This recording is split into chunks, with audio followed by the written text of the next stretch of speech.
135 గజాల భూమి కేవలం 8 లక్షలకే. ప్రతి నెల 10,000 మంత్లీ రెంటల్ ఇన్కమ్. డొక్కా మాణిక్య వరప్రసాద్ గారు ఒక మాజీ మంత్రివర్యులు. ఇలాంటి మచ్చలేని నాయకుడిగా, ఒక మేధావి వర్గానికి చెందిన నాయకుడిగా గుర్తింపు తెచ్చుకున్నారు. కానీ ఇప్పుడు మాత్రము డొక్కా మాణిక్య వరప్రసాద్ గారు నిలకడ లేని రాజకీయ నాయకుడు, అతనికి స్థిరత్వము లేదు అనే ఒక టీడీపీ నుంచి అలిగి బయటికి వచ్చి ఇక్కడికి వచ్చారు. ఇక్కడ అలిగి మళ్ళా టీడీపీలోకి వెళ్ళడం అనేది 1 year తర్వాత నరకం చూపించారు. ఒక రకంగా సీటు విషయంలో వైసీపీ శ్రేణుల్లో ఒక మాట నడుస్తుంది.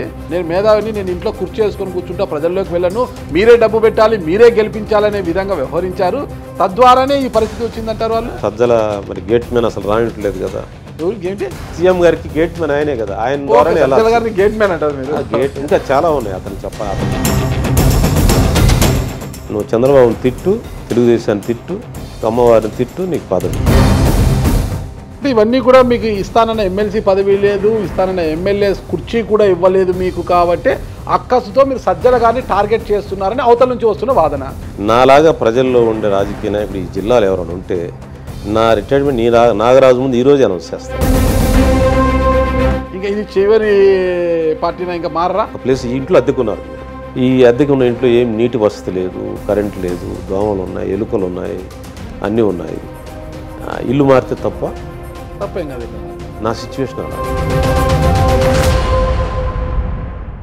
Welcome to Suman TV. నేను మీ నాగరాజ్ బైర్శెట్టిని. ఈరోజు మన అతిథి ఉమ్మడి ఆంధ్రప్రదేశ్ మాజీ మంత్రి, విభజిత ఆంధ్రప్రదేశ్ మాజీ ఎమ్మెల్సీ డొక్కా మాణిక్య వరప్రసాద్ గారు మనతో ఉన్నారు. అయితే ఈ ప్రోగ్రాం మనకు స్పాన్సర్ చేస్తుంది ఎకో తేజస్. ఎలక్ట్రికల్ వాహనాల తయారీ రంగంలోనే ఏపీలో అగ్రగామిగా నిలిచిన సంస్థ ఎకో తేజస్.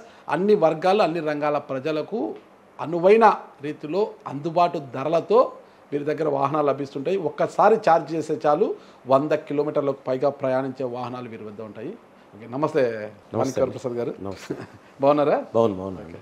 నాకు తెలిసి డొక్కా మాణిక్య వరప్రసాద్ గారు ఒక మాజీ మంత్రివర్యులు. మీరు ఉమ్మడి ఆంధ్రప్రదేశ్లో ఒక మచ్చలేని నాయకుడుగా, అంటే అవినీతి కావచ్చు, ఇంకోటి కావచ్చు, ఇలాంటి మచ్చలేని నాయకుడుగా, ఒక మేధావి వర్గానికి చెందిన నాయకుడిగా గుర్తింపు తెచ్చుకున్నారు.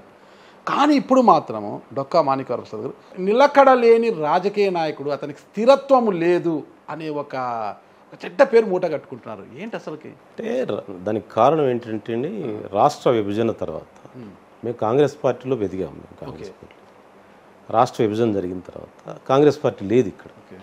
ఒక భూకంపం లాంటి సిచ్యువేషన్ వచ్చింది. వచ్చినప్పుడు ఎక్కడో ఏది దొరికితే అది పట్టుకున్నాం.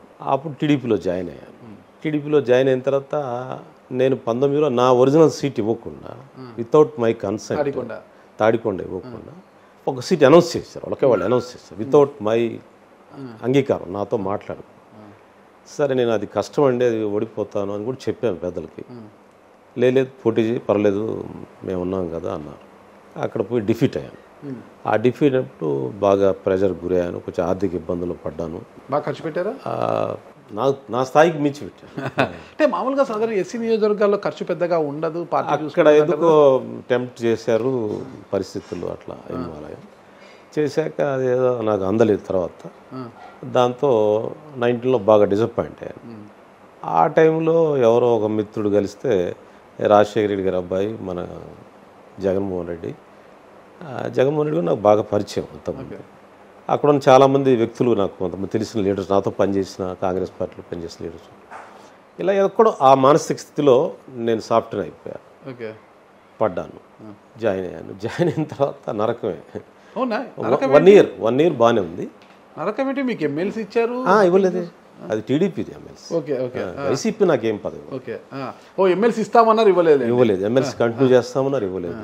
టికెట్ ఇస్తామన్నారు, ఇవ్వలేదు. ఇచ్చారు, తీసేశారు. ఉదయం ఇస్తారు, సాయంత్రం తీస్తారు, 2 రోజులు తీస్తారు. అట్లా 3 సార్లు బంతి ఆడుకున్నారు. నేను అక్కడ హర్ట్ అయ్యాను. నేను ఏంటి పిలిచి మాట్లాడండి, నేను ఒకసారి వారిని కలుస్తానని చెప్పాను. 1.5 year అపాయింట్మెంట్ ఇవ్వలేదు. మరి నా బాధ ఎలా చెప్పుకోవాలి అతనికి? ఏం జరుగుతుందో చెప్పను. మనం వ్యవస్థలో పనిచేస్తున్నప్పుడు, మీరు ఒక జర్నలిస్ట్గా పనిచేయటం ద్వారా మీకు ఏదో ప్రోత్సాహం ఉంటుంది కదా. డబ్బే కాదు, ఒక ప్రమోషను లేకపోతే ఇంకొక గౌరవం ఏదో ఉంటుంది కదా. అసలు కనీసం మాట్లాడకుండా, కనీసం ఇంటర్వ్యూ ఇవ్వకుండా, ఏం జరుగుతుందో తెలియకుండా సీట్ ఇస్తారు, ఒక 4 రోజుల్లో క్యాన్సిల్ చేస్తాను. మళ్ళీ లేదు నువ్వే క్యాండిడేట్ అంటారు, మళ్ళీ పిలుస్తారు. మరి నువ్వు ఎట్లా, నీ వనరులు ఎట్లా అన్నాడు. నా సిచ్యువేషన్ ఇదని కూడా చెప్పాను. చెప్పి ఈరోజు సాయంత్రం నీకు అనౌన్స్ చేస్తున్నామని చెప్పి సడన్గా చేంజ్ చేశాను. వైసీపీ శ్రేణుల్లో ఒక మాట అయితే నడుస్తోంది. అంటే డొక్కా మాణిక్యవర ప్రసాద్ గారికి 2 నియోజకవర్గాలకు ఇన్ఛార్జ్ ఇచ్చారు, పత్తిపాడు, తాడికొండ ఇచ్చారు. ఆయన నేను ఒక మేధావర్గానికి చెందినవాడిని, నేను కాంగ్రెస్ పార్టీ రాజకీయాల నుంచి వచ్చినారు కదా, నేను మేధావిని, నేను ఇంట్లో కుర్చీ వేసుకొని కూర్చుంటా, ప్రజల్లోకి వెళ్ళను, మీరే డబ్బు పెట్టాలి, మీరే గెలిపించాలనే విధంగా వ్యవహరించారు. తద్వారానే ఈ పరిస్థితి వచ్చిందంటారు. అదే నాకు 2 నియోజకవర్గాలు ఎందుకు ఇస్తారు? నాకు తాడికొండే ఇచ్చారు, తాడికొండే తీసేశారు, మళ్ళీ ఇస్తామన్నారు, ఇచ్చింది. నేను రోజు ఇప్పుడు ఈరోజు కూడా తాడికొండ వెళ్ళి వచ్చాను. తాడికొండ వెళ్ళంది ఇప్పుడు నేను ఈ రాజకీయాలు వచ్చిన తర్వాత పబ్లిక్ లోకి వెళ్ళట్లేదు. జగన్మోహన్ రెడ్డి నాలాగా మీరు ఒక్కసారి వాళ్ళు ఆరోపిస్తున్నారు, వైసీపీ ఆరోపిస్తున్నారు. అది చాలా తప్పుడు ఆర్గ్యుమెంట్. నాలాగా ప్రజల్లో ఉండే రాజకీయ నాయకుడు ఈ జిల్లాలో ఎవరైనా ఉంటే నా రిటైర్మెంట్ నాగరాజు ముందు ఈరోజు అనౌన్స్ చేస్తాను. రాజకీయ సన్యాసం తీసుకుని అంతేనా? ఆ కారణం అయితే వాళ్ళకి ఉండే వేరే మోటివ్స్ ఉండి వాళ్ళకి వేరే నన్ను ఏదో దెబ్బతీయాలి, రాజకీయంగా దెబ్బతీయాలని దుష్ప్రచారం చేస్తే నేను చెప్పలేను. కానీ మీరు ఈయన కన్విన్సే, లేదా మీరు ఒక జర్నలిస్ట్ టీం ఏర్పడండి, వరప్రసాద్ గారు పబ్లిక్లో ఉండడు అనే మాట కనుక అంటే మీరు సర్టిఫై చేస్తే ఈరోజే నేను పబ్లిక్ లైఫ్ నుంచి రిటైర్డ్. అది నా లైఫ్ లేదండి, నాకు వేరే పని లేదు. ఇంట్లో కూర్చుంటే పేపర్లు పుస్తకాలు చదువుతాను, బయటికి వెళ్ళి ప్రజలను కలుసు. ఈ రెండే నాకు వేరే వృత్తి, నాకు వేరే వ్యాపారం ఏం లేదే. అదే ఈరోజు పొద్దున కూడా తాడికొండ వెళ్ళి వచ్చాను, ఈరోజు ఇంకొక ఊరు వెళ్ళి వచ్చాను, ఏదో ఒక పని మీద వెళ్తానే ఉంటాను. ఇబ్బంది కదా. కాంగ్రెస్ పార్టీ అంటే రాష్ట్రాన్ని విభజించింది కాబట్టి ఏపీలో పుట్టగతులు లేకుండా పోయింది ఆ రోజులో కాంగ్రెస్ పార్టీ. చాలా ఉంది, మీరు ఒక్కరే కావాలండి. కిరణ్ కుమార్ రెడ్డి ముఖ్యమంత్రి పదవి చేసిన కిరణ్ కుమార్ రెడ్డి గారు ఈరోజు బీజేపీలోకి వెళ్ళిపోయారు. బొత్స సత్యనారాయణ గారు, పోతే మీరు ధర్మాన ప్రసాదరావు గారు, ధర్మాన కృష్ణదాస్, ప్రతి ఒక్కరు మంత్రులు అంతా చేసిన వాళ్ళు కూడా రాజశేఖర రెడ్డి గారికి సన్నిహితుల్లో ఉన్న వారందరూ కూడా టీడీపీలోనో వైసీపీలోనో ఉన్నారు, ఈరోజు కొంతమంది బీజేపీలో ఉన్నారు. అదేమీ పెద్ద ఇది కాదు. కానీ టీడీపీ నుంచి మీరు అలిగి బయటికి వచ్చి ఇక్కడికి వచ్చారు, ఇక్కడ అలిగి మళ్ళీ టీడీపీలోకి వెళ్ళడం అనేది మీకు ఇబ్బందికరం కదా. అది రాజకీయ అదే కొంచెం నాకు ఇబ్బంది, నాకు కూడా బాధ ఫీల్ అవుతున్నాను నేను కూడా. కానీ నేను టీడీపీ నుంచి నేను వచ్చిన పరిస్థితి మీకు ఇందా చెప్పాను కదా, అప్పుడు ఓడిపోవడం, ఇక్కడ తెలిసిన వాళ్ళంతా ఉండటం, ఒక సాఫ్ట్ కార్నర్కి వెళ్ళాను నేను. కానీ ఇక్కడ 1 year నాతో బాగానే ఉన్నారు. 1 year తర్వాత నరకం చూపించారు. ఒక రకంగా సీటు విషయంలో మీకు డే టు ఇన్సిడెంట్స్ వాళ్ళు ఏం మాట్లాడదని మీకు చెప్తే ఇంత చీట్ చేస్తారా రాజకీయాల్లో? నేను ఏం తప్పు చేశానని, ఏం పాపం చేశానని నన్ను అంత చీట్ చేయాల్సిన అవసరం ఏంటి? అసలు మీకు ఎదురైన ఇబ్బందులు ఏంటి వైసీపీలో? అసలుకి ఇదే వాళ్ళ ఇష్టం. వాళ్ళకి ఏంటంటే మేము ఏదో చేస్తాం, అది మీరు ఓకే అంటుండాలి, ప్రశ్నించదు. జగన్మోహన్ రెడ్డి గారా లేదంటే కోటరీ?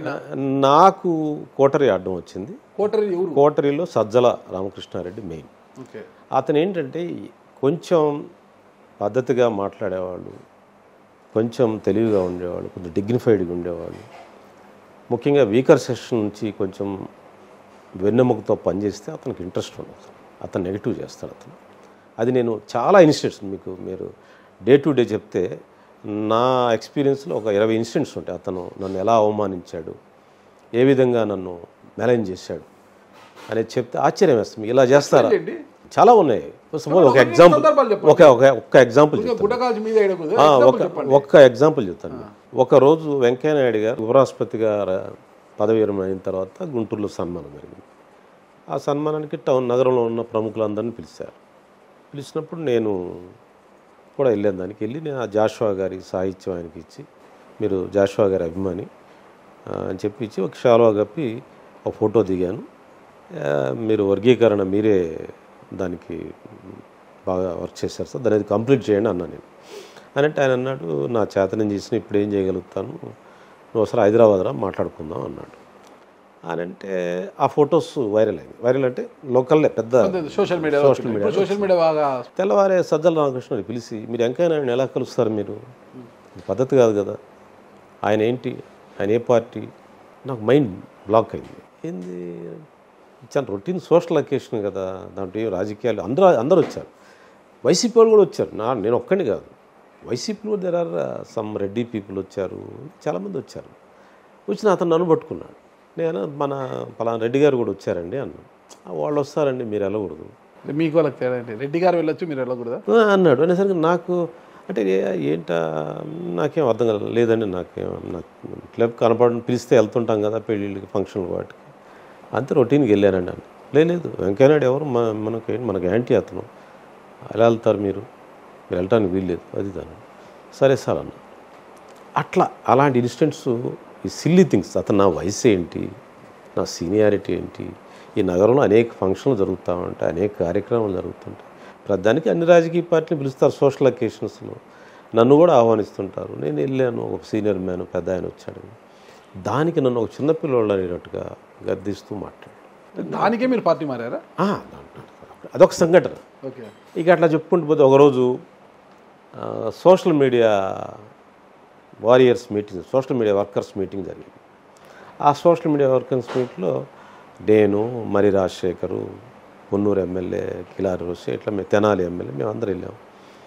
వెళ్ళి నేను అక్కడంతా పాపం యూత్ అంతా బీటెక్ ఎంటెక్ చదువుకున్న వాళ్ళు సోషల్ మీడియా, మేము అది చదువుకున్నామన్నా, మేము అది చదువుకున్నాం, సోషల్ మీడియాలో మేము కష్టపడుతున్నామన్నా, మమ్మల్ని ఎంకరేజ్ చేయట్లేదు పార్టీ అది ఇది అంటున్నారు అని. అంటే నేను అని మాట్లాడతాను పార్టీ వాళ్ళతో, అది ఏదో అంటాం కదా వాళ్ళతో అంటూ నేను మాట్లాడే సందర్భంలో, మీకు మీలాంటి కుర్రవాళ్ళని యంగ్ మంచి సోషల్ మీడియాలో బాగా మీరు పనిచేస్తున్నారు, మీలాంటి వాళ్ళకు ఒక ఎమ్మెల్యే టికెట్స్ కొంతమంది కానీ ఇవ్వాలి, ఇచ్చి ఎంకరేజ్ చేయాలన్నాను. తెల్లవారి నేను కారులో వెళ్తున్నానండి, నాకు వెంటనే ఫోన్ వచ్చింది, నువ్వు ఎట్లా ఎమ్మెల్యే టికెట్లు ఇవ్వాలని ఎట్లా చెప్తాను సోషల్ మీడియాలో. ఎవరు చెప్పారు? సజ్జలా అని. అంటే నేను అన్నాను, ఏముందని మహిళా సమావేశానికి వెళ్తాము, మీ రాజ్యాధికారంలో మీకు సగం భాగం కావాలంటాము, ఏముంటుందండి అన్న. కృష్ణమోహన్ రెడ్డి ఫోన్ చేశాడు, తర్వాత మళ్ళీ ఎస్సీ సమావేశానికి వెళ్తాం, మనకు దళితుల రాజ్యాధికారం రావాలంట. అంటే వచ్చేస్తే మేము వాళ్ళని ఎంకరేజ్ చేయాలి, ప్రోత్సహించాలని నేను అన్నాను. నువ్వు ఎట్లా మరి ఇక్కడ జగన్మోహన్ రెడ్డి గారి గురించి తప్పితే ఇంకేం మీరు ఎవరు మాట్లాడటానికి వీలేదు. అంటే అతను ప్రతి చిన్న అకేషన్ని నా మీద ఒక చాడీలాగా జగన్ గారికి చెప్పేవాడు. ఇంకా నాకు గుర్తు రావట్లేదు, ఇంకా కొన్ని ఉన్నాయి. ఎక్కడో నేను ఏదో ఒక మీటింగ్కి లేటుగా వచ్చాను అనుకో, సో అయిపోయిన తర్వాత వెళ్ళాను అనుకుందాం సార్, వాళ్ళు తిరిగి వస్తున్నప్పుడు ఎదురయ్యాను అనుకో, ఏందండి ఇంత ఆలస్యంగా వస్తే ఎట్లా ప్రోగ్రాంకి అందరి ముందు. అంటే అతని మనసులో నన్ను కొట్టేయాలని ఉంది, అతను నా మీద అతను చెప్తా ఉన్నాడు. జగన్ దాన్ని ట్రాప్లో పడ్డాడు. సరే, మరి జగన్ గారు ట్రాప్లో పడ్డారు, సజ్జల గారు ట్రాప్లో పడ్డారు, మీకు అవమానాలు జరిగాయి. మళ్ళీ అధికారం ఉన్నప్పుడే మీరు ఎలాంటి పవర్ లేదు, మీకు వచ్చి టీడీపీలో చేరి టీడీపీకి మద్దతుగా నిలిచి పోరాటం చేయొచ్చు కదా. నేను డిసెంబర్లోనే జగన్మోహన్ రెడ్డి గారు నాకు ఒక అపాయింట్మెంట్ ఇప్పించండి, నాకు అవకాశం ఇప్పించండి, వారిని కలిసి నేను చెప్తాను నేను ఏం జరుగుతుంది ఇక్కడ, ఇలాంటివన్నీ సిల్లీ థింగ్స్ జరుగుతూ ఉన్నాయి. నేను కొంచెం సీనియర్ రాజకీయ నాయకుడిని, చాలా కాలం నుంచి పనిచేస్తున్న, ప్రజా జీవితంలో ఉన్నాను, చదువుకున్నాను, నాకు ఒక్కసారి అపాయింట్మెంట్ ఇప్పించండి. నేను పబ్లిక్గా అడిగాను, నాకు ఎట్లన్నా అవకాశం ఇప్పిస్తారా? నో అవకాశం. ఎవరిని అడిగారు? డాష్ మీద మాట్లాడారండి, మీరు చూడండి, మీటింగ్లో మాట్లాడాను. సామాజిక సాధికార యాత్రలో నేను డయాస్ మీద మైక్లో వైరల్ అయింది, టీవీలో వచ్చేసింది.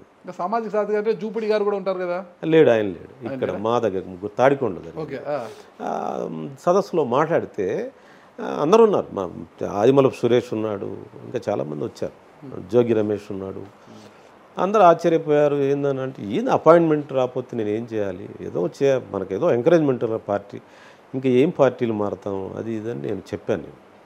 అయినా వాళ్ళు కరుణించలేదండి, నన్ను హ్యూమిలేట్ చేస్తూనే ఉన్నాడు సజ్జలు. కాంగ్రెస్ పార్టీ భూస్థాపితం అయిపోయింది కాబట్టి ఏపీలో విభజిత ఆంధ్రప్రదేశ్లో టీడీపీలోకి వచ్చారు. టీడీపీలో నుంచి వైసీపీలోకి ఎక్కడా రెంటికి చెడ్డ రేవడైపోయింది. టీడీపీ మీకు ఎమ్మెల్సీ పదవి ఇచ్చింది. అయితే టీడీపీలో మీరు ఎమ్మెల్సీగా ఉండగా వైఎస్ఆర్ కాంగ్రెస్ పార్టీ అధికారంలోకి వచ్చిన వెంటనే 3 రాజధానుల బిల్లు ప్రవేశపెట్టారు. కానీ శాసన మండలికి ఆ బిల్లు వచ్చినప్పుడు మీరు టీడీపీ శాసన మండలి సభ్యుగా ఉంటూనే మీరు విప్పును ధిక్కరించారనే ఆరోపణ కూడా మీకు ఉంది కదా? అంటే ఆరోపణ ఏంటంటే, నేను ఆ రోజు వైసీపీ వాళ్ళతో మాట్లాడలేదు.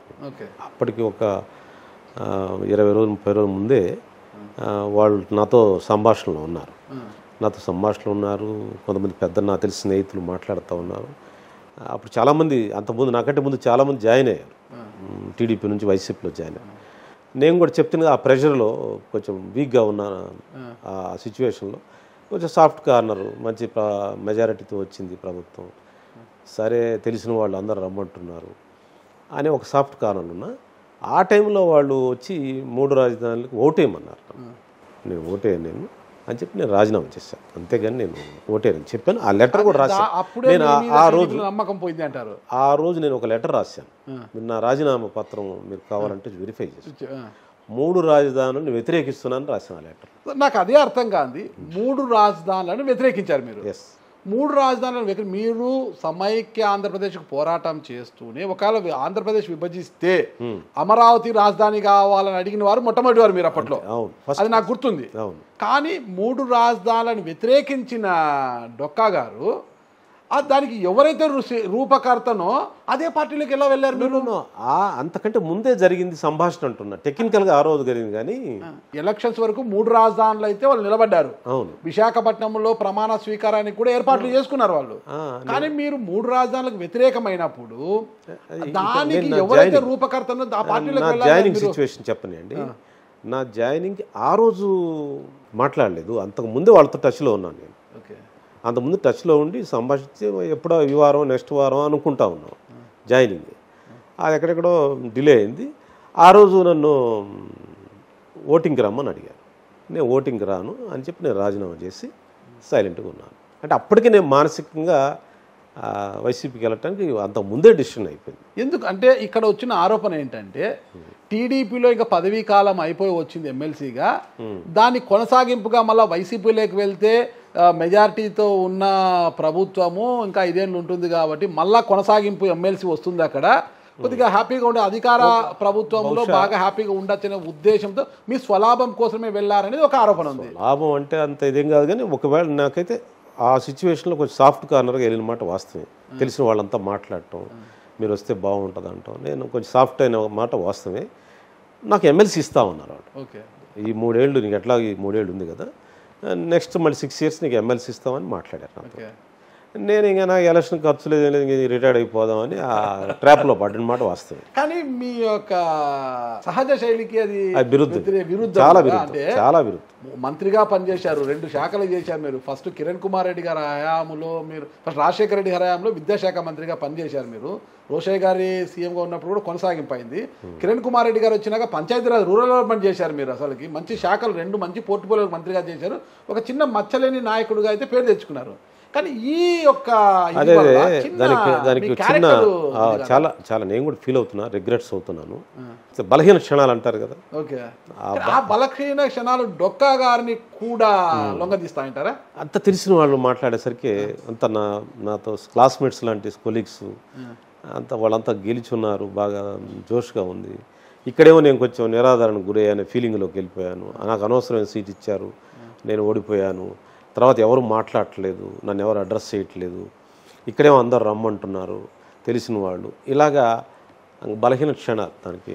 సరే, అక్కడ టీడీపీ మిమ్మల్ని శత్రువుని చూసినట్టు చూసేసింది. అంటే మా మాట వినకుండా అవతలకి ఫిరాయించాడు. 3 రాజధానుల బిల్లుకు సంబంధించి మద్దతు ఇచ్చి అవతలకి వెళ్ళిపోయాడు. మీరు ఓటు వేసారో లేదు పక్కన పెడితే వెళ్ళిపోయాడు అనేది వాళ్ళు వెళ్ళిపోయినా కూడా ఆయన రాజీనామా చేసినా కూడా టీడీపీ చేయాల్సిన విప్ అయితే అలాగే ఉంది అని కూడా చెప్పారు. అప్పుడు విప్ అయితే అలాగే ఉంది డొక్కా గారికి అనేసి. ఓకేనా, అట్లా చేసేయలేదు. కానీ మీ మీద అయితే వాళ్ళకు కొంత సహజం జలస వచ్చింది. తర్వాత వైసీపీలోకి వచ్చారు. వైసీపీలో కూడా న్యాయం జరగలేదు మీరు. తిరిగి మళ్ళీ టీడీపీలోకి వచ్చారు. తిరిగి రావడం టీడీపీలో మళ్ళీ మీకు ఏ గుర్తింపు లేదు. అసలు గుర్తింపు సంక్షోభములో డొక్కా గారు కొట్టిమిట్టాడుతున్నారు ఈరోజు అనే పరిస్థితికి వచ్చారు. అట్లానే కాదు, ఇంకా ఆ సిచ్యువేషన్లో ఇంకా వైసీపీలో నిరాదరణ గురయ్యాను కదా. ఇంటర్వ్యూ కూడా ఇవ్వట్లేదు కదా.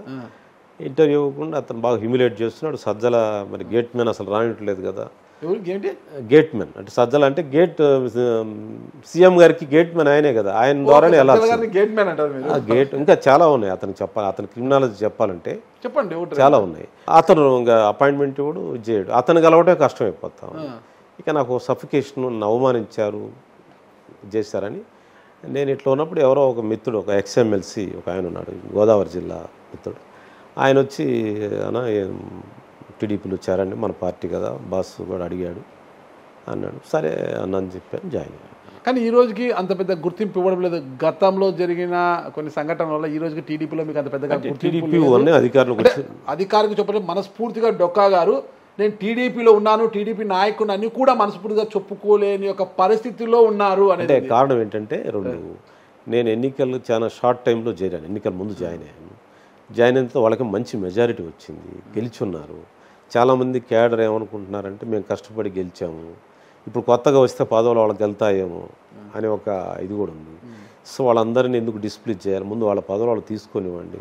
నేను అడిగింది ఏంది, నాకు జాయినింగ్ అప్పుడు టీడీపీ వాళ్ళతో నేను మాట్లాడింది, నాకు జిల్లా టీడీపీ పార్టీ అధ్యక్ష పదవి ఇవ్వండి, తర్వాత ఇన్ డ్యూ కోర్సులో ఎమ్మెల్సీ ఇవ్వండి అని చెప్పి అడిగాను. దానికి నాతో మాట్లాడిన వాళ్ళు ఓకే అన్నారు. వాళ్ళు ఆ పైన కూడా మాట్లాడారు, పెద్ద ఆయన కూడా ఒప్పుకున్నారు. నేను వెళ్ళి జాయిన్ అయ్యాను. నేను పార్టీలో పనిచేద్దాం అనుకుంటున్నా కానీ ఇప్పుడే నేను అధికార పదవుల కోసం రాలేదు.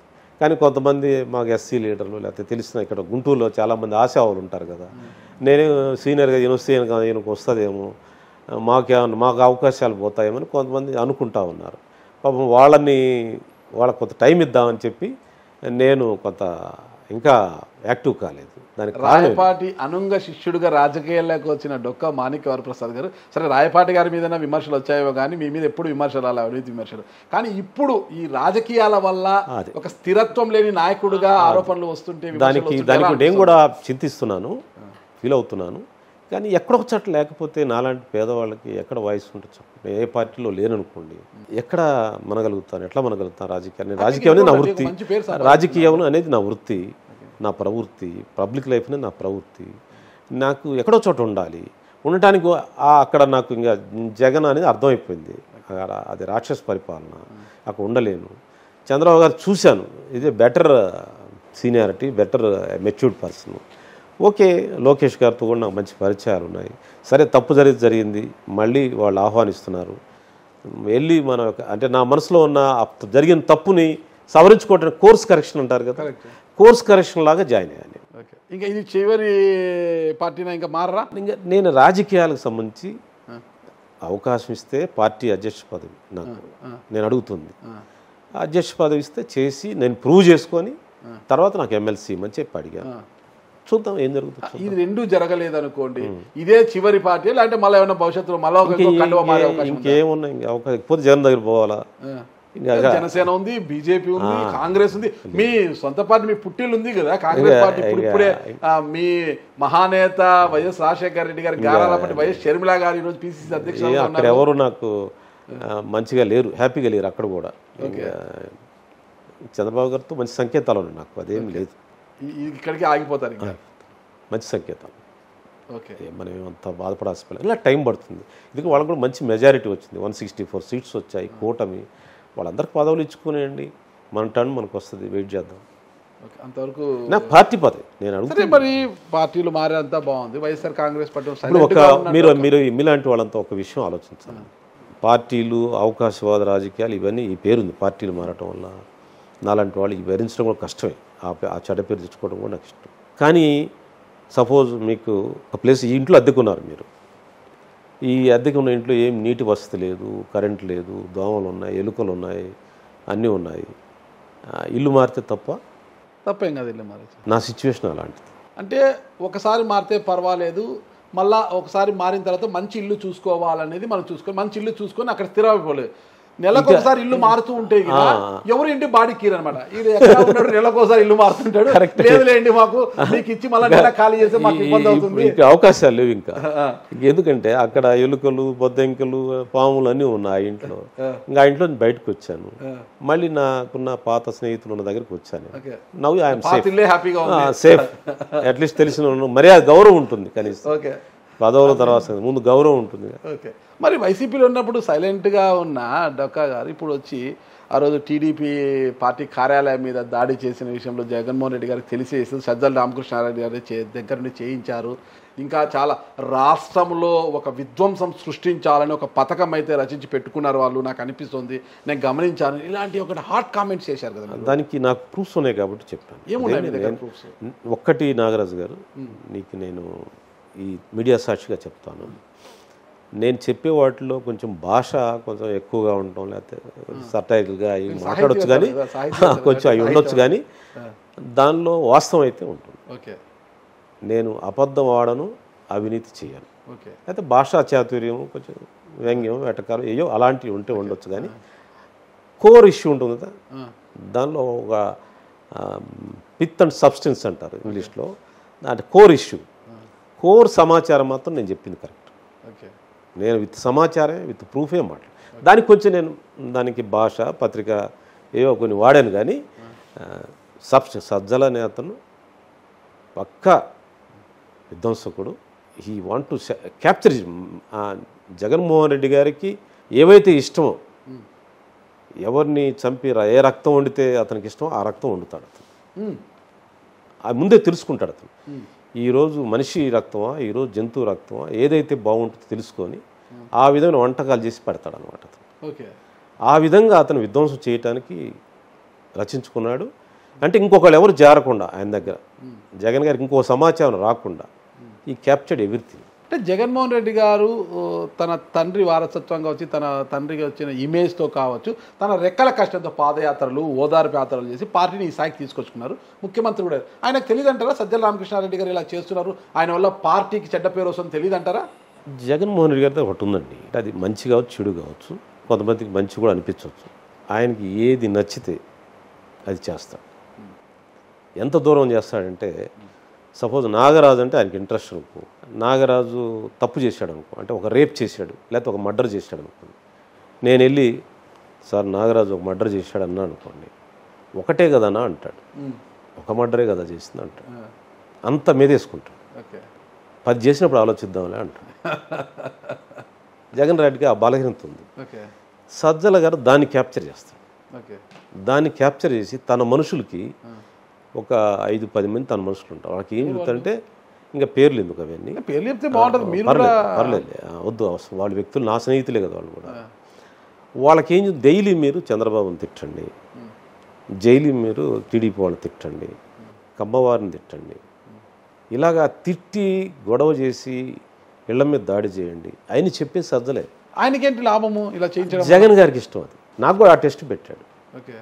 నాకు ఓ దశలో చెప్పొచ్చు, అందరూ ఉన్నారు, చెప్పండి, పేర్లు అవసరం లేదు, వాళ్ళని ఎందుకు ఇబ్బంది పెట్టాలి, నువ్వు చంద్రబాబుని తిట్టు, తెలుగుదేశాన్ని తిట్టు, కమ్మవారిని తిట్టు, నీకు పదవి. ఏం పదవి? ఎమ్మెల్సీఓ ఇంకేదో.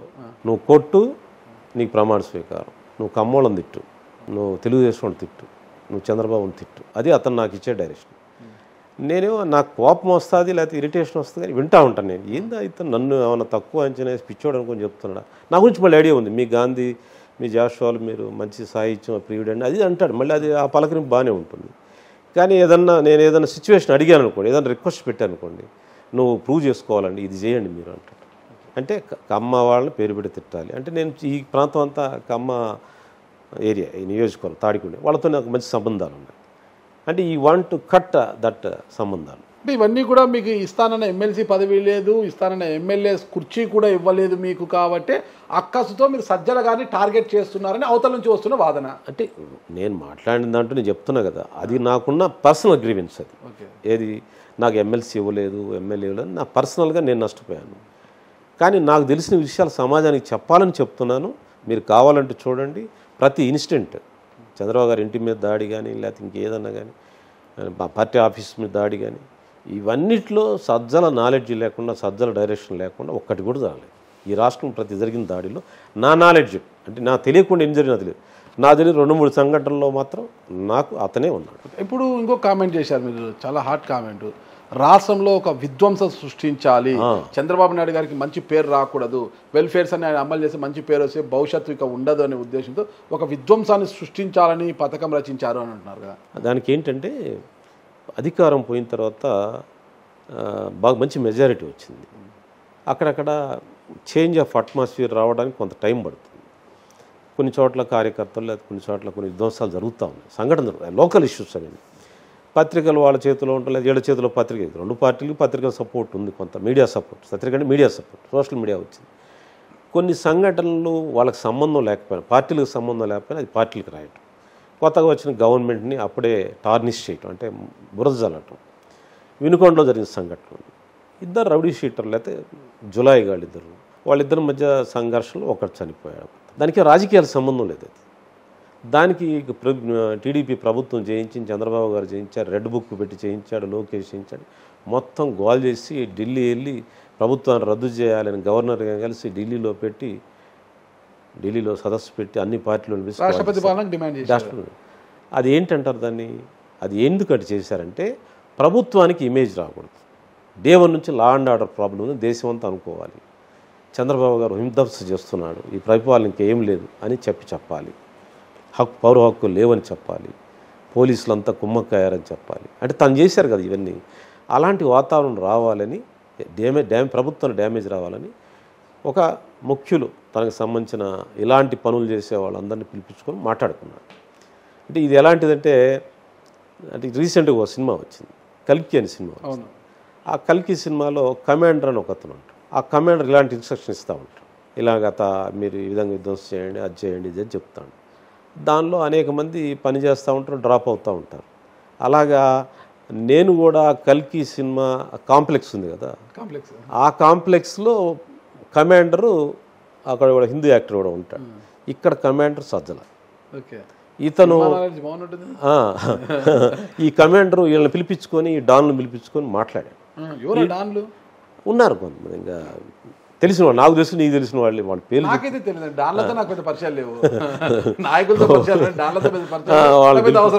వాళ్ళని పిలిపించుకొని మాట్లాడి డైరెక్షన్ ఇచ్చాడు. అంటే గొడవలు మీరు ఎట్లా ఏదో ప్రభుత్వం వ్యతిరేకంగా పనిచేయాలి. భయం అంటే నేను దూరంగా ఉంటాను, వాళ్ళు పట్టించుకో, పేర్లు చెప్పడానికి భయపడుతున్నారేమో. ఎందుకు తెలిసిన వాళ్ళు, నాకు తెలిసిన వాళ్ళు, అందరూ తెలిసిన వాళ్ళే మీకు అక్కడ. అందువల్ల ఇంకా అసలు ఒక మంత్రి అయితే, ఒక ఎక్స్ మంత్రి, మా కంబైన్డ్ డిస్టిక్లో ఒక ఎక్స్ మంత్రి, నీకు కొంతమంది పిలిచి మీరు ధర్నాలు చేయండి, మీకు డబ్బులు ఇస్తాము, మీరు చంద్రబాబు వ్యతిరేకంగా ఏ ఉద్యమం చేసినా నన్ను చందా అడగండి, నేను ఇస్తాను అని చెప్పగా దానిలో విన్న మనిషి నాకు వచ్చి చెప్పాడు. అది వాస్తవం, అదేమి పేరు చెప్పచ్చు కదా, కనీసం ప్రజలకన్నా అర్థమవుతుంది నిజంగా వీళ్ళు ఇలా చేశారు. మొన్న వర్గీకరణ ఆగండి, సుప్రీంకోర్టు వర్గీకరణ తీర్పు వచ్చిందండి. తీర్పు వచ్చినప్పుడు కొందరు దాని మీద హర్ట్ అయ్యారు, ఒక సామాజిక వర్గం. అది జరగటానికి వీల్లేదు, అది చంద్రబాబే జయించాడు అని ఒక నింద ఉంది. మోడీ వ్యతిరేక దానిలో తిరిగే కొంతమందిని, మంత్రి పేరు చెప్పను, ఒక ఎక్స్ మంత్రి పిలిపించి మీరు ఇష్టం వచ్చింది చేయండి, మీకు ఎంత ఖర్చు ఉంటే అంత ఖర్చు మేము భరిస్తాం, మీరు ధర్నాలు చేయండి అని చెప్పి. అది సజ్జల డైరెక్షన్ కాకపోతే ఏంటి? That man is very close to Sajjala క్యాంపులో ఉంటాడు. ఆ సామాజిక వర్గము సజ్జల గారి దగ్గర, సజ్జల గారి క్యాంప్ అందరికీ తెలిసిన మంత్రి, మాజీ మంత్రి, ఎవరన్నా పేరు అనవసరం. అది దానిలో ఎందుకంటే మేమంతా కలిసే ఉంటాం కదా.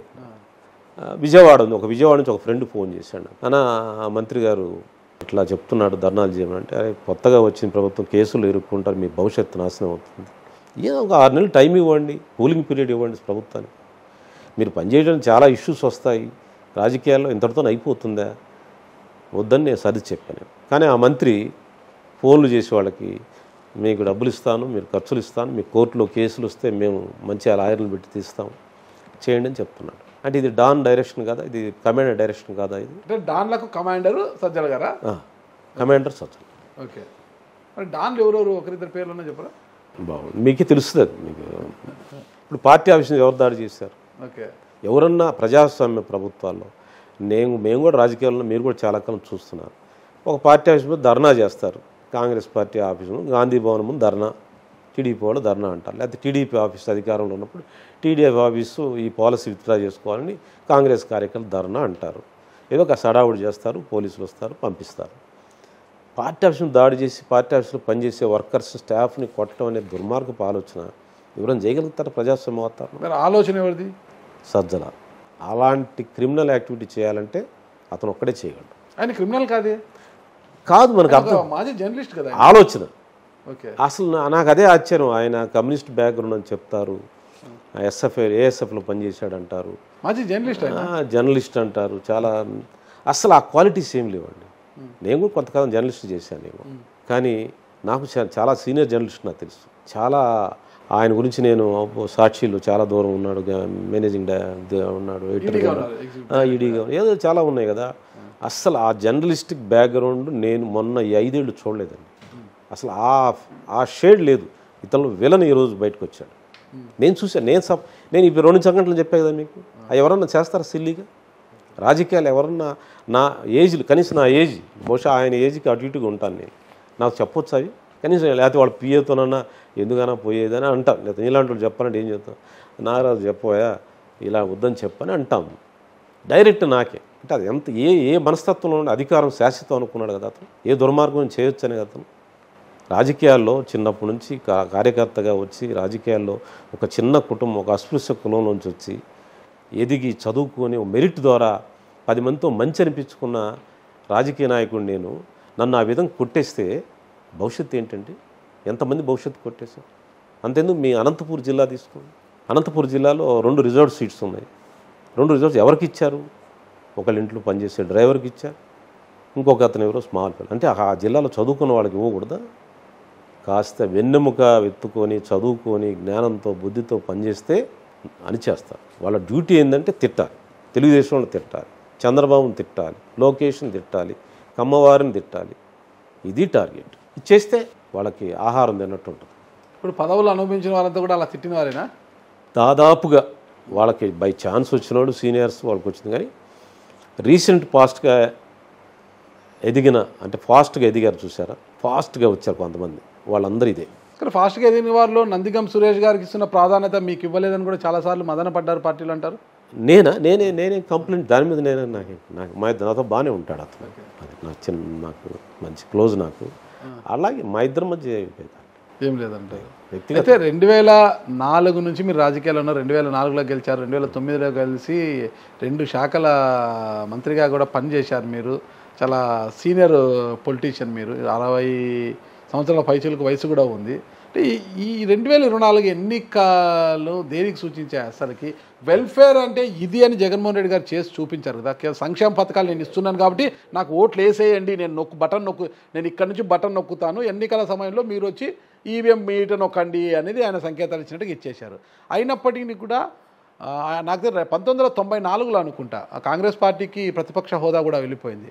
ఆ తర్వాత మళ్ళా 2024లో వైఎస్ఆర్ కాంగ్రెస్ పార్టీకి ప్రతిపక్ష హోదా కూడా లేకుండా పోయింది. అసలు ఎలా జరిగిందంటారు? దీనికి కారణం ఏంటంటారు? సంక్షేమం చేసిన మాట వాస్తవం. కొన్ని కార్యక్రమాలు, కొత్త కార్యక్రమాలు చేశాం. అమ్మఒడి లాంటి కార్యక్రమం, కొన్ని డైరెక్ట్గా ట్రాన్స్పరెన్సీగా మధ్యవర్తులు ఎవరు లేకుండా డైరెక్ట్గా వాళ్ళ అకౌంట్స్కి మనీ పంపించిన మాట వాస్తవం. అట్ ది సేమ్ టైము అలా సంక్షేమం చేస్తున్నానే ఒక ధోరణిలో అందరి మీద దాడులు చేయటం స్టార్ట్ చేశారు. ప్రతిపక్ష పార్టీలు అణిచివేయటం, డిసెంట్ వాయిస్ని అణిచివేయటం, ఎలాంటి ప్రజాస్వామిక వాతావరణం లేకపోవటం. ఎవరో సోషల్ మీడియాలో నీలాంటి ఒక చిన్న పోస్ట్ పెడితే వెంటనే వాళ్ళ కుటుంబాన్ని అరెస్ట్ చేయటం, పోలీసులు అర్ధరాత్రి దాడి చేయటం, అట్లా ఊరికొకరిని అరెస్ట్ చేశారు. ఒక భయానిక వాతావరణం. పోలీసులు వస్తారు, నీ ఏదైనా మాట్లాడితే ప్రజాస్వామ్యం అనేక వాయిస్లు ఉంటాయండి. మనం తిట్టుకునే వాళ్ళు కూడా ఉంటారు. తిట్టుకునే స్వాతంత్రం కూడా ఉండాలి. అది అబ్యూజివ్గా ఉన్నప్పుడే దాన్ని చర్య తీసుకోవాలి. కానీ ఊరికి డిసెంట్ వ్యక్తం చేస్తే అరెస్టులు చేస్తే ఎట్లా? దానివల్ల ప్రజల్లో ఒక భయానిక వాతావరణం వచ్చింది. అసలు మినిమం డెమోక్రసీ లేదు, వాస్తవంగా లేదు. నాకు అపాయింట్మెంట్ సీనియర్ నాయకుడు, నాకే అపాయింట్మెంట్ లేదు, చాలామంది మంత్రులకు లేదు, చాలామంది సీనియర్ లీడర్స్కి లేదు. దాంతో ఏమైపోతుంది? ఆ మెసేజ్ కిందకి వెళ్ళిపోద్ది కదా. నువ్వు ఎవరిని కలిసావు 5 ఏళ్ళు చెప్పండి? ఏ ప్రజానికి, ఏ కార్యకర్తను కలిసావు? పాపం నేను గెలిపించిన కొంచెం ఎంతో శ్రమపడిన వాళ్ళు ఉన్నారు, వాళ్ళు ఎప్పుడైనా కలిసావాను? ఈరోజు మళ్ళీ ముద్దులు పెట్టుకోవడం స్టార్ట్ చేశాడు. దాంతో ఒక భయానక వాతావరణం వచ్చింది. అతనిలో ఉన్నటువంటి నెగిటివ్ క్యారెక్టర్ని చూశారు ప్రజలు. చూసి ఇతను వదిలించుకోవాలి, ఈ రాష్ట్రానికి మంచిది కాదు, రాష్ట్రం వస్తుంది. ఈ సంక్షేమం పేరుతో ఇంకొక మోసం జరిగిందండి. పేద ప్రజలకి, ఎస్సీ ఎస్టీ బీసీలకి సంక్షేమం ఇస్తున్నాను చెప్పి మిగతా సమాజాన్ని బ్లాక్మెయిల్ చేశాడు. మిగతా సమాజం మీరు పెత్తందారులు, మీకు పేదవాళ్ళకి చేస్తున్నానని వాళ్ళ కోపం నా మీద. అయినా వాళ్ళు నన్నేం పీక్కోలేరు, ఎంట్రుకు కూడా పీక్కోలేరు వాళ్ళు. మీరంతా నా అండగా ఉన్నారు. మీరు భగవంతుడు నాకు అండగా ఉంటే నేను నమ్ముకుంది మిమ్మల్ని, ఆ పైన ఉన్న భగవంతుడు. పేదలకు పెత్తందారులకు మధ్య పోరాటం అని అట్లా మాట్లాడి ఒక పెద్ద వాతావరణం ఎస్సీ ఎస్టీ బీసీలు అంటే మిగతా ఓసీలు వ్యతిరేకించే ఒక వాతావరణం క్రియేట్ చేశాడు. చూడండి, ఒక ఎగ్జాంపుల్ చెప్తాను నేను. మంత్రివర్గం ఇస్తడం జరిగింది. నో కమ్మ, నో వైశ్య, నో క్షత్రియ, నో బ్రాహ్మిన్. ఏం సంకేతాలు ఇచ్చాడు? నేను మీకు వ్యతిరేకం, మీరు పోతే పోండి, నేను మీకోసం ఇచ్చాను, మేము ఇంతమందికి బీసీలకు ఇచ్చాను అంటే మేము కూడా నిజమే అనుకోని ఇదేదో పెద్ద సామాజిక వాతావరణం. వాళ్ళకేం పెత్తనం లేదు పాపం, వాళ్ళందరూ ఏడుస్తూనే ఉన్నారు. ఆ ముసుగులో సమాజాన్ని బ్లాక్మెయిల్ చేశాడు. సమాజం ఎలక్ట్ అయింది. ఎప్పుడైనా ఎవరైనా ఎక్స్క్లూడ్ చేస్తే ప్రజలు ఇద్దరు మాట్లాడుకుంటారు. ఇప్పుడు సపోజ్ మీరు ఎస్సీ, నేను ఓసీ అనుకోండి. గ్రామంలో మన ఇద్దరిని బాధ పెడితే మన ఇద్దరు గ్రామంలో నివసించేవాళ్ళం కదా, మన ఇద్దరం మాట్లాడుకుంటాం. ఏంది అతను నిన్నేం ఎక్స్క్లూడ్ చేస్తున్నాడు, నన్ను ఇంక్లూడ్ చేస్తున్నాను అంటాడేంటి? మన ఇద్దరం రోజు పని చేసుకొని బతుకుతున్నాం, బాగానే ఉన్నాం, మన ఇద్దరం కలిసిమెలిసి ఉంటున్నాం. అతని మన ఇద్దరి మధ్య గొడవ పెట్టుకొని నిన్ను పెత్తందారని నాకు చూపిస్తాడేంటి అని వీళ్ళిద్దరు మాట్లాడుకున్నారు. రాష్ట్రం అంతా ఒకటే వాతావరణం. అసలు అంబేద్కర్ జిల్లాగా పెట్టారు కదా కోనసీమ జిల్లా, ఏమో వాళ్ళ ప్రజాప్రతిని పిలిచి మాట్లాడి వాళ్ళ అంగీకారం పెడితే పోయేది కదా. అంబేద్కర్ గారు లాంటి మహానుభావుని ఒక జిల్లాకు పేరు పెట్టి పెద్ద విధ్వంసం చేయించుకున్నావు కదా. సమాజంలో అలాంటి వాతావరణం తెచ్చుకోవాలన్నా ఆ రోజన్నా నువ్వు తెలుసుకున్నావా సమాజం ఎలా ఆలోచిస్తుందా? మరి ఈ రోజు ఏమైంది? అంబేద్కర్ గారు విగ్రహం ఏర్పాటు చేశారు జగన్మోహన్ రెడ్డి గారి హయాంలోనే, అది వైసీపీ హయాంలోనే ఏర్పడింది. స్మృతివనము 100 కోట్లు ఖర్చు పెట్టి దాన్ని 400 కోట్లు పరిచయం. ఇప్పుడు ఈరోజు అంబేద్కర్ విగ్రహం కింద జగన్మోహన్ రెడ్డి గారి యొక్క పేరుని తొలగిస్తూ పెద్ద ఒక విధ్వంసం చేశారని వాళ్ళ ఆరోపణ. మీరు ఒకటి ఆలోచించండి, ఒక పెద్ద ప్రాజెక్ట్ నాగార్జున సాగర్ ప్రాజెక్టు గారు జవహర్లాల్ నెహ్రూ గారు కట్టాడు. ఏముంటే జవహర్లాల్ నెహ్రూ గారు బోర్డు ఉంటుంది, ఇందిరాగాంధీ ప్రారంభించిన బోర్డు, కాసు బ్రహ్మానంద గారు బోర్డు ఉంటుంది. అంతేగాని అసలు ఆ ప్రాజెక్టు మొత్తం మీద లైటింగ్ వేస్తే నాగార్జున సాగర్ మీద ఇందిరాగాంధీ పేరుందనుకోండి, ఎట్లా ఉంటుంది అది? నువ్వు అంబేద్కర్ అనేది ఒక స్ఫూర్తి ప్రదాత, సమాజంలో ఉన్న అట్టడుగు వర్గాలకు ఒక గౌరవాన్ని ఇచ్చిన వ్యక్తి, భారత రాజ్యాంగ నిర్మాత. ఆయన పేరు దగ్గర నువ్వేం రాసుకోవాలా? సామాజిక తత్వవేత్త బిఆర్ అంబేద్కర్ విగ్రహం కింద ఎక్కడో ఒక బోర్డు ఉంటుంది, ఆ బోర్డులో మంచి బోర్డులో సీఎం గారి పేరు ఉంటుంది. నీకు అక్కడ ఆయన పేరు కంటే జగన్మోహన్ రెడ్డి గారి పేరు కనిపిస్తుంది. అంటే జగన్మోహన్ రెడ్డి గారు విగ్రహం అది, లేకపోతే అంబేద్కర్ గారి విగ్రహం? నీకు అంబేద్కర్ విగ్రహం సరిగ్గా కనిపించదు, నైట్ పోతే మీకు జగన్ గారి పేరు మాత్రం మెరిసిపోతూ ఉంటుంది. దానికి ఏదో డిజిటల్ టెక్నాలజీ ఏదో వాడారు దాన్ని. ఇప్పుడు ముఖ్యమంత్రి ఉన్నారు, ఎవరో ముఖ్యమంత్రి ఫలానా రోజు వెళ్తూ ఉంటారు. ఏంటి అది సంకేతం ఏంటి? ప్రజలు వెళ్తూ ఉంటారు, ఏంటి సంకేతం? అంబేద్కర్ నీ ఒక్కటి సొత్తా? అన్ని పార్టీలు సొత్తు, ఆయన ప్రజలందరూ సొత్తు. ఒక వీకర్ సెక్షన్ మనిషి కాదు అంబేద్కర్. దేశంలోని ప్రతి పౌరుడు గౌరవం ఆయన నలుచుకోవడం. అలా అందరి వాడిగా ఉంచాలి కానీ అలాంటి వ్యక్తిని, అలాంటి వ్యక్తి కొంతమందికి వ్యతిరేకం, కొంతమంది అనుకూలం అని నువ్వు మార్చడం వల్ల ఎంత నష్టం జరిగింది సమాజం, ఎంత విధ్వంసం జరిగింది సమాజం. దాన్ని చూసి నువ్వు కోనసీమ జిల్లా పేరు ద్వారా నువ్వు తెలుసుకోవద్దాను. నువ్వు ఇక్కడ మళ్ళీ అదే చేస్తావా విజయవాడలో? దాన్ని నీ పేరన్నా ఏమైనా బోర్డు మీద వేసుకున్నావా? ఆయన పేరు కంటే నీ పేరు, అది తప్పండి. అది కరెక్ట్ కాదు. అది ఈ ప్రభుత్వం ఏ ప్రభుత్వాన్ని తెలుసుకోవాలి. మరి ఎస్సీ వర్గీకరణ పైన మీ అభిప్రాయం ఏంటి? అసలుకి ఓ సమాజ వర్గము అంతా కూడా వ్యతిరేకించింది కదా, అంటే సుదీర్ఘకాల పోరాటం, ఎడ్యుకేషన్ జరగాలి. వర్గీకరణ అనేది చాలా సుదీర్ఘమైన ఉద్యమం, అది 30 సంవత్సరాల పైచిలుగా జరుగుతూ ఉంది. దానిలో నేను కూడా నాకు చేతనైన సహాయం చేస్తున్నాను. అది జరగాల్సిన సమాజంలో అట్టడుగు వర్గాలు మాకు న్యాయం కావాలని అడుగుతారు, దాంట్లో తప్పే ఉందాడా? మీరు ఒక గమనించండి, హిస్టరీలో మీకు మీడియా ద్వారా వెళ్ళాలి. ఆ మెక్డొనాల్డ్ అవార్డు అని ఉంది అంబేద్కర్ గారికి గాంధీ గారి మధ్య. అప్పుడు భారతదేశంలో ఉన్న వాళ్ళందరికీ ఒకే అసెంబ్లీ సీట్లు ఉండాలంటే అందరికీ అసెంబ్లీ సీట్లు ఒకటే ఉంటే దళితులకు అన్యాయం జరుగుతుంది, దళితులు మాకు వేరుగా ఉండాలి అని చెప్పి అంబేద్కర్ గారు బ్రిటిష్ ప్రభుత్వాన్ని మెక్డొనాల్డ్ని అడిగాడు.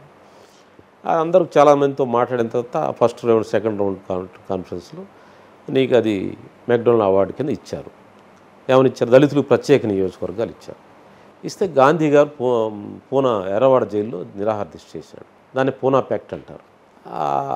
ఏంటది? గాంధీ గారు ఏమన్నాడు? అందరం కలిసి ఉండాలా, దళితులు వేరు కాదు, హిందూ సమాజంలో భాగమే దళితులు కూడా, మీకు ప్రత్యేక రిజర్వేషన్లు వద్దన్నాడు.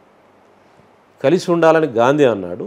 అంబేద్కర్ గారు మేము వేరుగా ఉండాలి, మీతో కలిసి ఉంటే మాకు న్యాయం జరగదు అన్నాడు.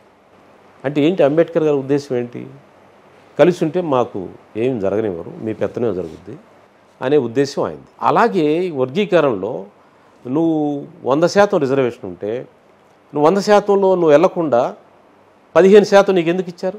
15% ఎందుకు ఇచ్చారంటే నువ్వు 100% ఉంటే నీకు దక్కవు కాబట్టి, నీకు ఒక్కటి కూడా రాదు కాబట్టి. అలా నీ 15%లో నాకు దక్కట్లేదు కాబట్టి నాకు 6% 7% కావాలని నేను అడుగుతున్నాను. నేను తప్పే ఉన్నాడా? ఆ రోజు అంబేద్కరు గాంధీ గారి డిబేట్లో జరిగింది, ఈరోజు వర్గీకరణలో జరుగుతుంది ఒకటే. ఈరోజు అంబేద్కర్ని ఫాలో అయ్యేవాళ్ళే వర్గీకరణ వ్యతిరేకించడం అంటే అంబేద్కర్ గారిని వ్యతిరేకించడం. గాంధీ గారు కూడా కలిసి ఉందామన్నాడు అందరూ. నీకు రిజర్వేషన్ వచ్చినప్పుడల్లా గుర్తుపెట్టుకోండి, ఈ భారతదేశంలో రిజర్వేషన్లు వచ్చినప్పుడల్లా కలిసి ఉందాం, విడదీయొద్దు అంటారు. మండల్ కమిషన్ వచ్చింది, మురళీధర కమిషన్ వచ్చింది, ఎప్పుడు వచ్చినా దేశాన్ని విడదీస్తున్నారంటారు. మరి వాళ్ళ కిందవాడికి సహాయం ఎట్లా చేయాలి? లాస్ట్ పర్సన్కి ఎట్లా సహాయం చేయాలి? అందుకే కదా రిజర్వేషన్ వచ్చింది, అందుకే కదా రాజ్యాంగంలో అంబేద్కర్ గారు పెట్టింది. అది లాస్ట్ పర్సన్కి ఇస్తే మళ్ళీ ఇది అందుకున్నవాడు ఒప్పుకోరు. అందువల్ల వర్గీకరణ జరగాలి, న్యాయమైంది. బట్ అయితే వాళ్ళు చెప్తున్న గ్రీవెన్స్ కూడా ఏమైనా ఉంటే విని సార్ట్అవుట్ చేయాలి. ఇంకా ఫైనల్గా డొక్కా గారి యొక్క పొలిటికల్ గోల్ ఏంటి అసలు, అచీవ్మెంట్? అంటే కాంగ్రెస్ పార్టీ ఉన్నప్పుడు నేను చాలా డ్రీమ్స్తో వచ్చాను. రాష్ట్రం విడిపోయిన తర్వాత రకరకాలుగా జరిగింది. ఇప్పుడు ప్రజెంట్ సిచ్యువేషన్ మీకు చెప్పాను నేను. ఇప్పుడు ఏం లేదు, ప్రజల్లో ఒక కల్చరల్ యాక్టివిటీస్ చేసి కింద సమాజాన్ని ఒక కల్చరల్గా ఒక హై పొజిషన్లో తీసుకెళ్ళాలి. వాళ్ళకి కొన్ని సిస్టమ్స్, కొత్త సిస్టమ్స్ నేర్పించాలి, కొత్త ఆలోచనలు నేర్పించాలి. సమాజంలో వాళ్ళకి గౌరవం తేవాలి. వాళ్ళకి అత్యధిక సమాజం ఏ విధంగా ఆలోచిస్తుందో అలాంటి ఆలోచనలు కింద సమాజం రావాలి, వాళ్ళు ఎదగాలి, సమాజంలో వాళ్ళ గౌరవం పొందాలి. ఆ విధంగా కొన్ని కార్యక్రమాలు చేస్తూ ఉన్నాను. ఇది ఇంకా విస్తృతం చేస్తాను వాటిని. ఓకే, మీరు ఉస్మానియా యూనివర్సిటీలో లౌకికవాదం అనే టాపిక్ పైన పిహెచ్డి చేస్తున్నారు కదా, పూర్తయిందా థీసిస్ అంతా కూడా? థీసిస్ పిహెచ్డి సబ్మిట్ చేశానండి. చేసిన అది కొంచెం ప్రాసెస్లో ఉండగా మళ్ళీ విత్డ్రా చేసుకున్నాను. ఎందుకు? అంటే నా ఆలోచనలు కొంచెం మారాయి. మీ ఆలోచన మారిందా, వ్యవస్థ మారిందా? నా వ్యవస్థలో ఉన్న పరిస్థితులు మారాయా? లేదు, నా ఆలోచనలో మార్పు వచ్చింది. ఏంటి ఆ ఆలోచనలో మార్పు? ఆ టాపిక్ సెలెక్ట్ చేసుకున్నప్పుడే నాలో గాంధీ ప్రవేశించాడు. ఓకే, గాంధీ బాగా చదువుతాం, గాంధీ గారి ఆలోచనలు బాగా ప్రచారం చేస్తూ ఉంటాం. ప్రతి సంవత్సరం గాంధీ గారి జన్మదినం, వర్ధంతి కార్యక్రమాలు, నెల నెల గాంధీ అనే కార్యక్రమాలు, ఈ విధంగా డిస్కోర్సెస్ కండక్ట్ చేస్తూ ఉంటాను. గాంధీ గారి గురించి కొన్ని పత్రికల వ్యాసాలు కూడా రాశాను నేను. బహుశా అంటే మీరు చెప్తే కొంత ఈ పార్టీలు మారటం వల్ల నాకు కూడా సిగ్గుగా ఉంది, కానీ నా పర్సనల్ లైఫ్లో, నా ఆలోచనలో, నా థింకింగ్లో ప్రతి అంశంలో గాంధీ గారు ఉంటారు. నా డైలీ లైఫ్ అబ్జర్వ్ చేస్తే కానీ అర్థం. నేను ఒక అవినీతి చేయలేదు, అబద్ధం ఆడలేదు, లేకపోతే కొత్త భాష కొంచెం ఇంప్రూవ్ చేయను, నా కాన్షియస్గా చేయను. ఒకళ్ళు పొరపాటు చేసినా మళ్ళీ నేనంటే వాళ్ళు సారీ చెప్తాను. ఫ్లోలో ఏదైనా అన్నా పొరపాటు అయిందని చెప్తాను. నేను తప్పు చేయను. నేను చాలా నా కాన్షియస్. మా అమ్మ ఒప్పుకోదు, మా అమ్మ కనిపిస్తుంది నాకు వెంటనే. అమ్మగారి పేరు ఏంటండి? లోలమ్మ. నాన్నగారి పేరు భిక్షం. ఏం చేశారు వారు? మా నాన్న టీచర్ గారు చేశారు. ఓకే, టీచర్ కుమారుడు. మీ స్వగ్రామం మీద? గురజాల. ఎంతమంది సంతానం వారికి? మేము 6 సిస్టర్స్, మేము 2 బ్రదర్స్. 8 మంది. మీరు పెద్దవారా? మా అన్నయ్య పెద్దవాడు చనిపోయాడు, మా సిస్టర్స్ కూడా 2 చనిపోయారు. ఇప్పుడు ఒక 4. మీ స్టడీస్ అంతా ఎక్కడ? నా స్టడీస్ గురజాల ఇంటర్మీడియట్ వరకు అండి. డిగ్రీ మాచర్ల, యూనివర్సిటీ ఇక్కడ నాగార్జున యూనివర్సిటీ. ఏ సబ్జెక్ట్లో చేశారు? లాలోని పిహెచ్డి కూడా. డిగ్రీ మాచర్ల. అంటే మళ్ళా డిగ్రీ లా చేశారు? డిగ్రీ లా చేశారు. లా ఏసీ కాలేజీ. డిగ్రీ నేను BSc biological science. Okay okay. మళ్ళీ నేను మెడికల్ ఎంట్రన్స్ కూడా రాశాను. ఓకే, రాలే, అది ఏదో 2-3 మార్కులు పోయింది. ఓకే. తర్వాత మీరు రైల్వేస్లో ఏదో టచ్? లీగల్ అడ్వైజర్గా ఉన్నాను. ఓకే, రైల్వేస్కి లీగల్ అడ్వైజర్గా ఉంటూ తర్వాత రాజకీయాల పట్ల ఆకర్షిత. చిన్నప్పటి నుంచి రాజకీయాలు ఉన్నాయి. ఓకే, స్టూడెంట్ పాలిటిక్స్ నుంచి ఉన్నాను నేను. ఓకే, విద్యార్థి రాజకీయాల్లో ఉన్నాను. ఆ తర్వాత అది ఒక పాయగా వస్తూ ఉంది రాజకీయ కుతూహలం. అట్లా 99లో కూడా ట్రై చేశాను టికెట్. 99 కూడా దగ్గరగా ఢిల్లీ దాకా పోయింది, నా పేరు మిస్ అయింది. తర్వాత 2004కు వచ్చింది టికెట్. ది బెస్ట్ స్ట్రైట్ చెప్పండి, మొహమాటం లేకుండా చెప్పండి.